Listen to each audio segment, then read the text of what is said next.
Hello बच्चों, कैसे हो? आपका स्वागत है त्रिपान स्टडी सेंटर में। आज जो हम करने जा रहे हैं क्लास 12 एनआईएस बोर्ड का जो है महत्वपूर्ण चैप्टर नंबर 26 चैप्टर जो है ज्योग्राफी का है, जिसमें आज हम करेंगे population density distribution and growth in India.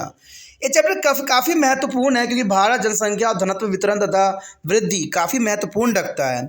और ये टॉपिक कई मानने में जो है हर एक क्लास के बच्चों के लिए महत्वपूर्ण रहेगा, चाहे वो सीबीएसई में पढ़ते हो, चाहे एनआईएस बोर्ड में पढ़ते हो, चाहे यूपी बोर्ड के बच्चे हो, चाहे बिहार बोर्ड के बच्चे हो, चाहे जो बच्चे कंपटीशन में तैयारी कर रहे हैं उनके लिए भी महत्वपूर्ण होगा। ठीक है। और इसमें जो है हम हर एक पहलू पर प्रकाश डालने की कोशिश करेंगे और जानेंगे, समझेंगे कि जनसंख्या क्या होती है, उसके घनत्व, वितरण और वृद्धि के विषय में विस्तारपूर्वक चर्चा करेंगे। लेकिन आपको पता है, चैप्टर स्टार्ट करने से पहले एक बात जो मैं हमेशा कहता हूँ, जिसको आपको सोचना भी चाहिए, विचार भी करना चाहिए और अमल भी करना चाहिए, वो ये है कि जब भी वीडियो देखिए पूरा देखिए, क्योंकि अधूरा जानकारी सदैव खतरनाक होता है। साथ में एक इंपॉर्टेंट बात ये भी रहता है, अगर आप पहली बार वीडियो देख रहे हो तो लाइक शेयर सब्सक्राइब करना मत भूलना, क्योंकि दोस्तों लाइक कीजिएगा तो बनाने वाले का मनोबल बढ़ता है, सब्सक्राइब कीजिएगा तो इससे ये होता है कि जब भी मैं कोई वीडियो डालूंगा उसका नोटिफिकेशन आपको समय रहते मिल जाएगा। और देखिए, शेयर का मतलब ये होता है कि आपके थ्रू ना जाने किन बच्चों को हेल्प मिल जाए, ये आप भी नहीं जानोगे, इसलिए जो है आप शेयर जरूर करो। ठीक है, व्हाट्सएप स्टेटस पे भी लगाओ। दोस्तों एनआईएस सेंटर जो है कई मानने में बहुत से बच्चों के लिए हेल्पफुल है, चाहे वो 8th क्लास हो, 9th 10th 11th 12th हो, चाहे वो एनआईएस बोर्ड के बच्चे हों, ठीक है, चाहे बीए एमए के बच्चे हो, सभी क्लासों के लिए कुछ ना कुछ जो है त्रिपान सेंटर में उपलब्ध है। तो इसलिए आपके लिए ज़रूरी है कि आप सब्सक्राइब करके इसको चैनल को जो है सेव कर लो, नहीं तो बाद में अगर रिसर्च करोगे तो शायद आपको ये चैनल प्राप्त ना हो। तो इसलिए सोचना नहीं, विचार नहीं करना है, सब्सक्राइब करके जो है अपने पास सेव करना है। दोस्तों ये तो बात था आपके लिए, लेकिन अब देखते हैं हमारा आज टॉपिक क्या है। The next topic is the most important here, migration trends in India. The migration trend in India, there is an important point here. Out of 1.02 billion people in the countries, this is 307 billion, 30% were reported as the migrant by a place of birth. A migrant place to the birth are those who is in gameted is at a village town at the time of census and other than their place of birth. This proportion here 30% as reported in a 2001. Census skewing of Jammu and Kashmir is more than what was reported in a 1981 is 27.4%. In fact, there has been steadily is increasing in the number of migrants over to the successive census. If we compare between to the 1961 and 2001, then it has been to the observe that it has increasing between 1961 and 2001 from to the 144 millions to 307 million. There is an important point here. There is 2001 from 144 billion to 307 billion. During the last 10 years, 1991 to 2001, the number of migrants screening to Jammu and Kashmir, and rose by there 32.9%. And further break of the migrants in the terms of sex and of the basis of source or degradation are given below here. There is a most important point come. Let's come to the important point. See here. In this box, there is the most important point here. India total migrant, there is a break of 2001. There is some important here. Types of migration and number of population in the million. There is a total migration male and female. There is a total migration 307. Then included as the male here are 90.4. There is a 90.4, but female here is a very exciting 216.7 female is a migration. That is amazing. And intra-districts here 181.7 and inter-districts here is a 76.8. Intra-state is a 42.3 and from awarded to 6.1. There is a most important point here and excited and very is important for female is a 216.7. Here is the migration number of billion. There is a most important point here. If we look at, there is a moment of pattern. It has been observed that Maharashtra receive a largest number of migrants. There is a Maharashtra. Last is the largest number of migration years, 7.9 billion. 7.9 millions, and followed by Delhi 5.6 million, and West Bengal is a 5.5 million. There is a number of Maharashtra here, 7.9 million is a migration here. On the other hand, there is Uttar Pradesh followed by there is a Bihar and Rajasthan are three top contributors of out of migrants. But if we look at their net migrations, the difference between in the migrant and the outer migrant is Maharashtra stand at the top of list with the 2.3 billion net migration followed by the Delhi is 1.7 billions, Gujarat is 0.68 billions, and Haryana 0.67 billion. There is the most important number here. Let's now there is a profile in details. We have a discuss below their age profile of the migrant and duration of the stay of the migrants. In sense use the first one is termed as their migrant by place of birth by age and migrant by place of last residence. The first point here, migrants by age. The migrants by age, we will be see as a profile of interstate migrant and intrastate migrants. Out of the total migrant as a numberings about 258 billions who is a migrant within the state. There is important out of total migrant numberings about 258 billions who is a migrant within the state, and 17.4 are in the age group of 15 to 24 years. There are 23.2 in 25 to 34 years, and 35.6 year is a 35 to 59 years old age. Here is important of migration. In the case of interstate migrants, out of which is a 42 million, there is 18.5 in this age group of 15 to 24 years. There is a 24.7 in the age group of 25 to 34 years, and 36.1 in the 35 to 59. There is a most important here number. In the both group, in the interstate and intrastate migration, we find high proportion of the migrant are in the older and economically active age group here. The detail of the inter and intrastate migration will be discussed in the successive paragraphs here.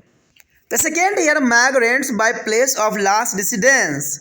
This data is collected to be understand the population of migration. It is likely that after one move out of the place of birth, and one may be continued to migrate from one place to other. The study of migration by place of birth is like a studying one-time event. Data on migration by the last residence reveals is recent migration over 2 years and therefore more informative. The data on migration by the last residence is the India as per 2001 is a census, so that the total number of migrant ever to 314 million. If we look at there is a duration of stay, it has been observed that is a substantial proportion among their total migrant. 101 million out of 314 million had a migrate at least 20 years back. About 98.3 billion had a migrate over the last decades. Duration here is 0 to 9 years. There is a most important duration. We will be analyze the details about their migration that took place in the last decade in the two bordered categories. The two bordered categories is important here. Intrastate and intrastate migration within these two bordered category analysis will be made in the term migration by streams and by the sex. The first year, intrastate migration. Intrastate migration, there is important. The majority of the migrants belong to this category. According to 2001 census, 80.73 billion of people are intrastate migrants.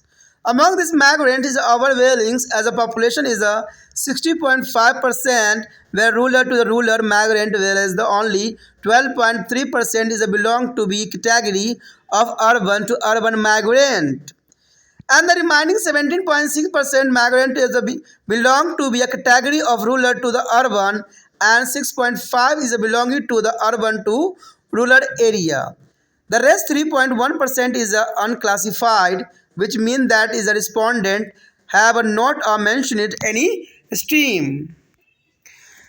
Among the interstate migration, about 70% were a female. 70% is a female. This is a number is a very excited. 70% female here intra-state migration. 70% female.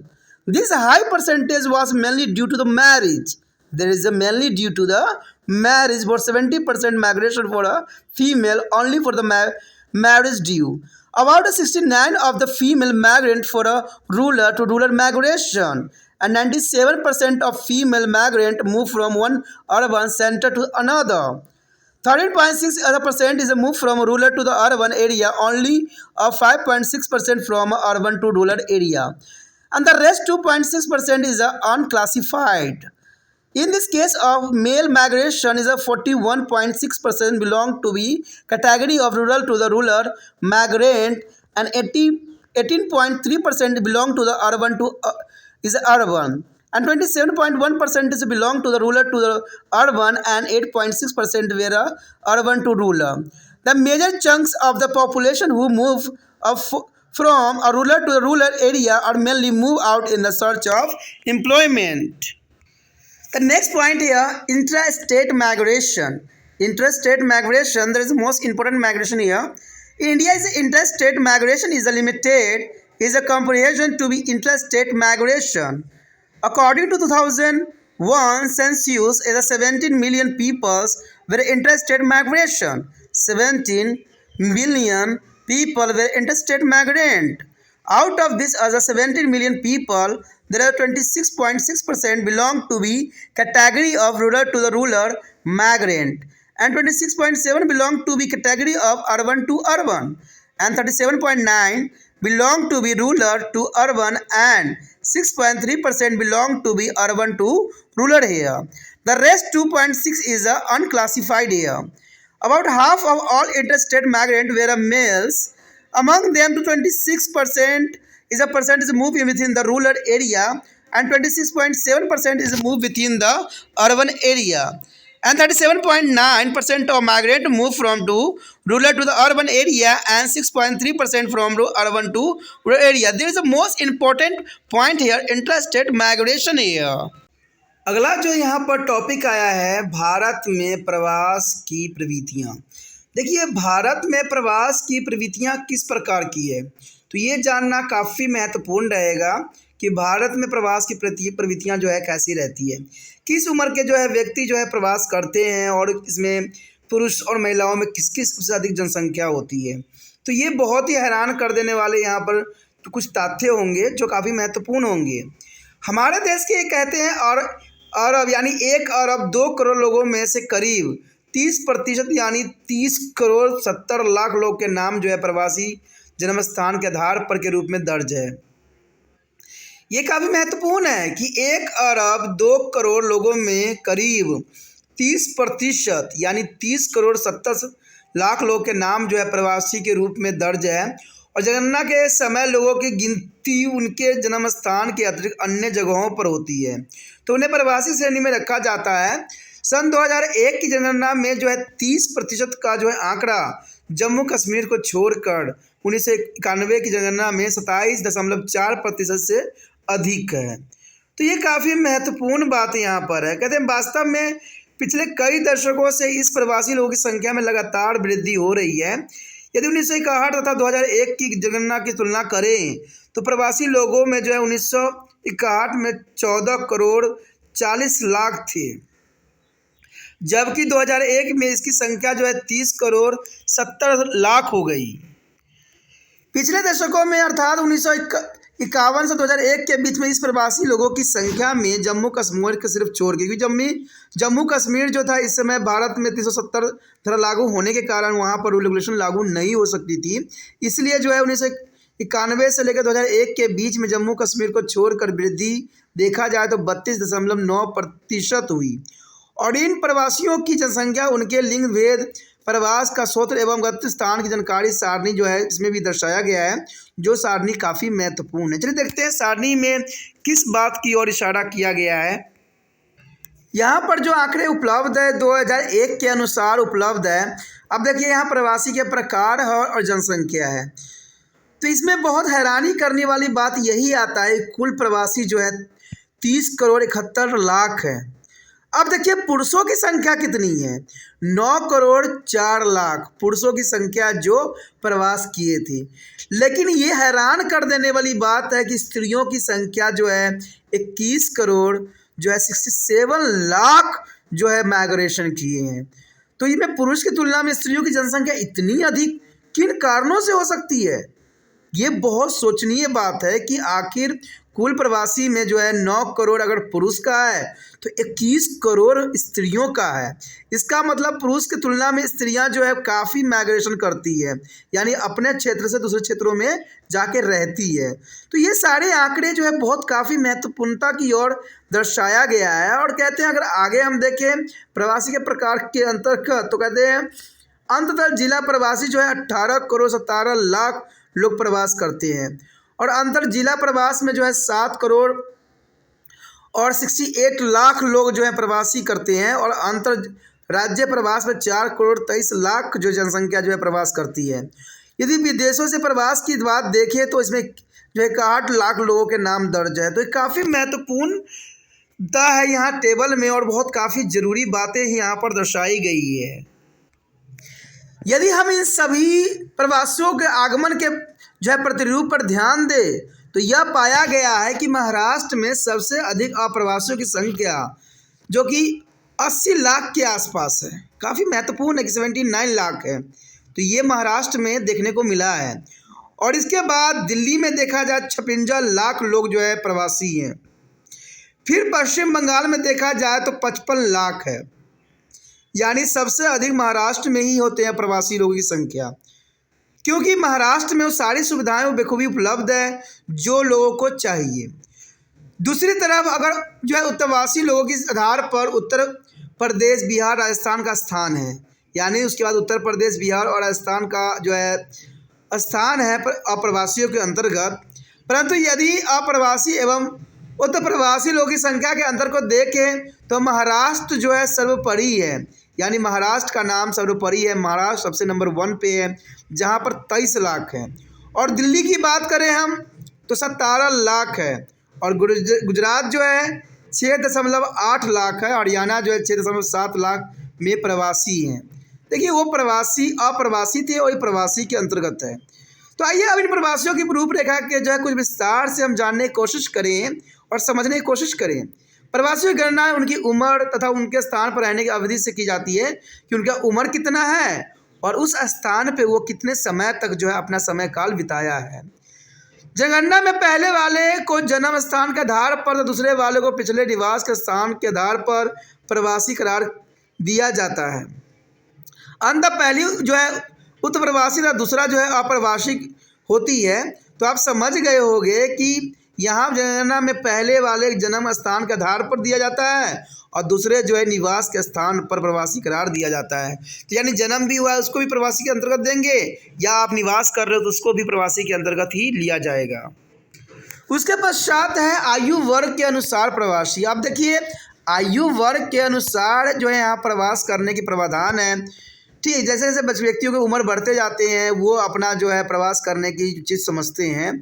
आयु वर्ग के प्रवासियों को समझने के लिए जो है अंतर्राज्यीय प्रवास तथा अंतर्राष्ट्रीय राज्य प्रवास का उदाहरण लेते हैं, यानी अंतर्राज्यीय प्रवास और अंतर्राज्यीय। तो काफ़ी अंततः और अंतर दोनों में अंतर है। ठीक है, कहते हैं कुल जो है 25 करोड़ 80 लाख अंततः राज्य प्रवासी में जो है 17.4% जो कि 15 से 24 वर्ष आयु के वर्ग करते हैं।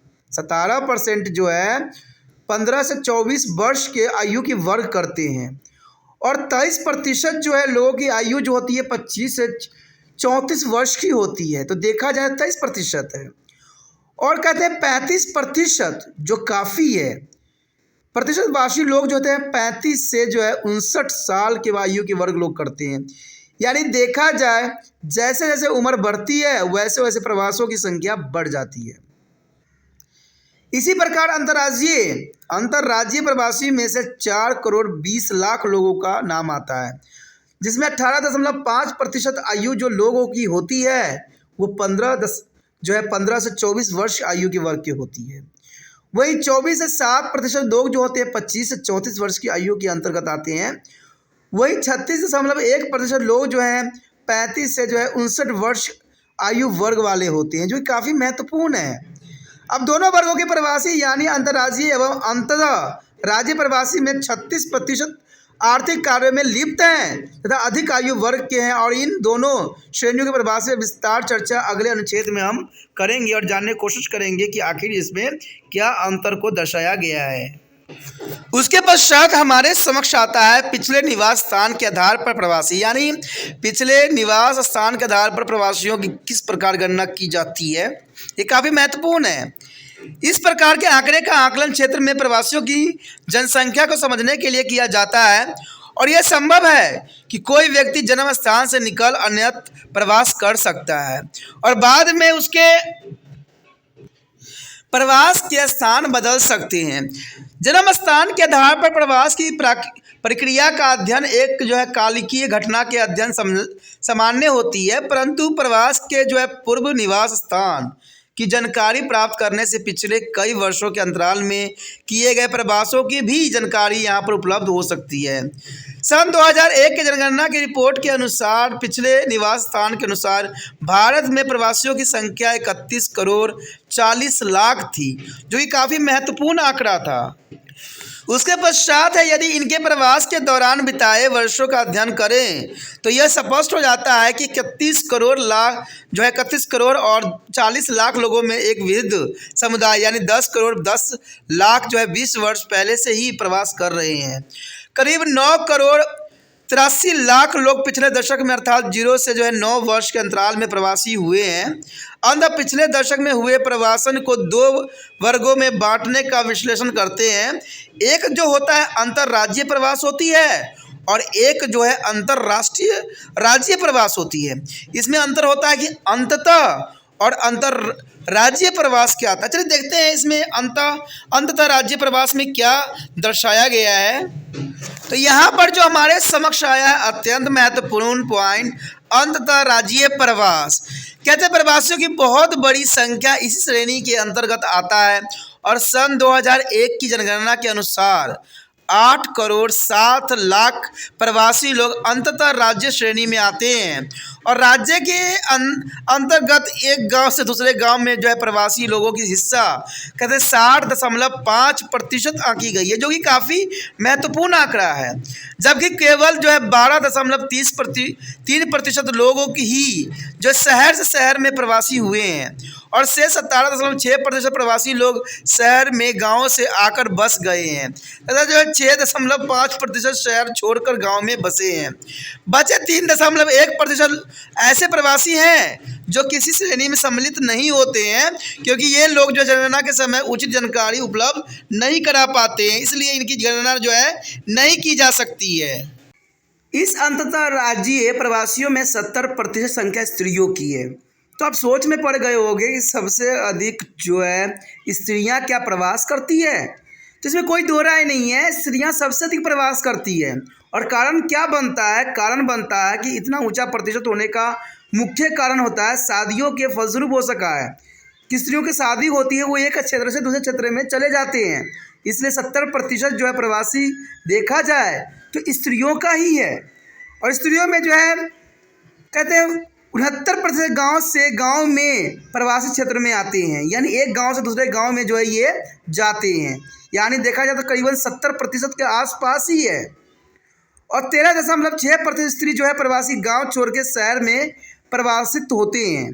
तो देखा जाए 13% स्त्रियां गांव छोड़ के शहर में चली जाती है, और कहते हैं 9.7% स्त्रियां एक शहर से दूसरे शहर में प्रवासी हुए हैं। तो इसमें स्त्रियां का बहुत काफ़ी महत्वपूर्ण यहाँ पर स्थान है प्रवासी के अंतर्गत।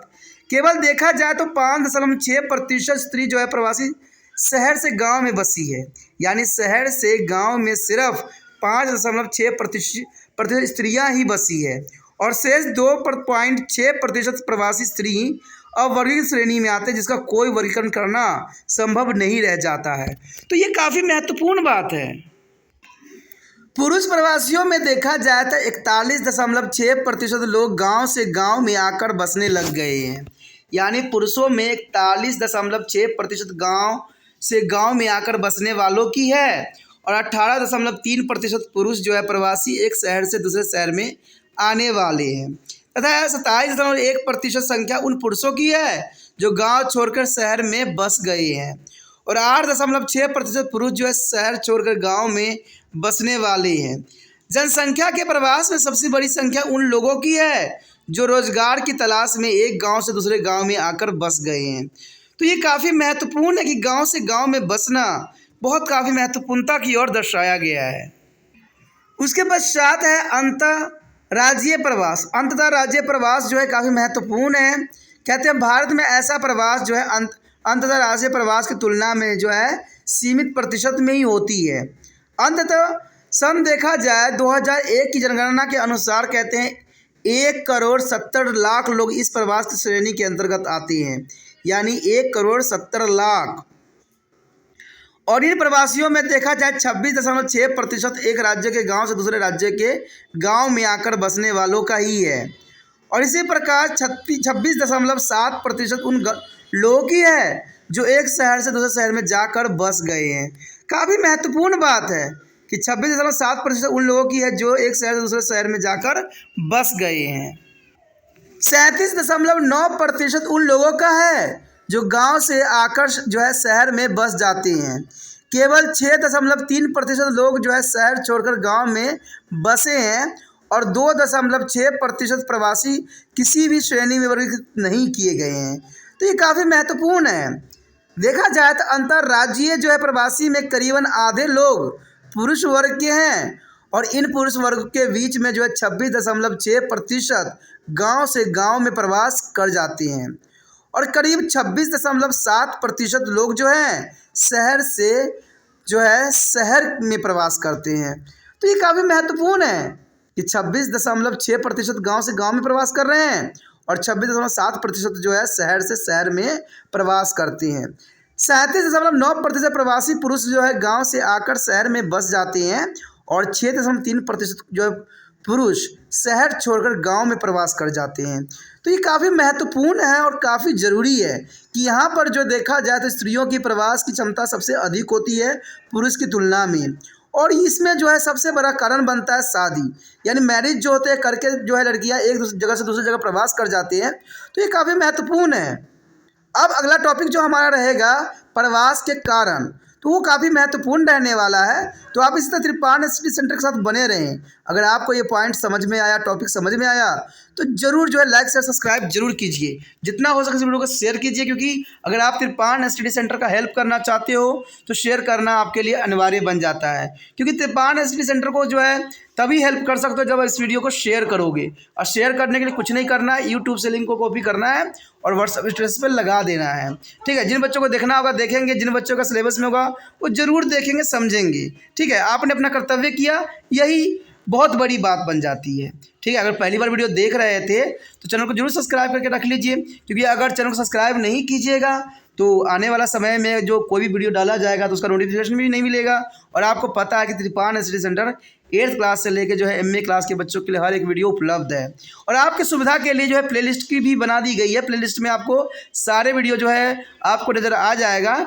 आप उसमें जो है सिलेबस के अंतर्गत, टॉपिक के अंतर्गत और चैप्टर के अंतर्गत और क्लास के अंतर्गत सभी वीडियो का जो है फ़ायदा उठा सकते हो। ठीक है, तो अभी सब्सक्राइब कीजिए, सोचिए मत। ठीक है, अगर आपको कोई कमेंट करना है, कुछ विचार रखना है, कुछ कहना चाहते हो, ठीक है, तो इसके लिए कमेंट अवश्य कीजिए।